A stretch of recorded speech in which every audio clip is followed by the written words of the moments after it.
குழந்தைங்க உட்காந்து மொபைல் பார்க்குறாங்க, அது ரொம்ப ரொம்ப தப்புன்னு சொல்லலாம். ஆனால் இன்னொரு விஷயம் நோட் பண்ணி பாருங்கள், அந்த குழந்தைங்க மொபைல் பார்க்குறாங்களா அதை கொஞ்சம் எட்டி பார்த்து பாருங்கள். அவங்க பார்க்குறது எல்லா கண்டென்ட்டுமே குழந்தைங்க சம்மந்தமான கண்டென்ட் தான் இருக்குது. நிறைய ஷார்ட்ஸ் அண்ட் ரீல்ஸ் தான் பார்க்குறாங்க, அதில் நோ டவுட்.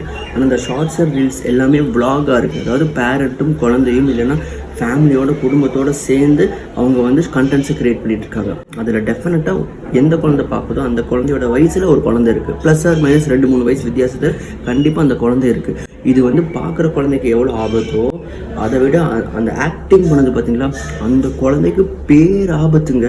இது வந்து லைக் சினிமாவில் நடிக்கும் போதே குழந்தைங்களுக்கு என்ன சொன்னாங்கன்னா, child prodigy is not adult ஜீனியஸ்னு சொன்னாங்க. அதாவது சின்ன வயசில் ரொம்ப சூட்டிப்பாக சுறுசுறுப்பாக எல்லா வித்தையும் அவன் கற்றுக்கிறான்னா அவன் வாழ்க்கையில் பெருசாக செட் ஆகுறது இல்லை, அவனுக்கு ஏதோ சரியாக அமையிறது இல்லை அப்படின்னு நிறைய ரிசர்ச் இங்கிலீஷில் வந்துருச்சு. மெயின் ஸ்ட்ரீம் இண்டஸ்ட்ரியில் ரொம்ப கம்மியாக ஆரம்பிச்சிருச்சு. இன்றைக்கி ரீல்ஸ் அப்படிங்கிற பேரில் ரொம்ப குழந்தைங்க இன்வால்வ் ஆகுறாங்க. நமக்கு ரொம்ப பயமாக இருக்குது. பார்க்குற என் குழந்தைக்கும் அது கெடுதல்னா பண்ணுற அந்த குழந்தைக்கு அது பேர் ஆபத்து.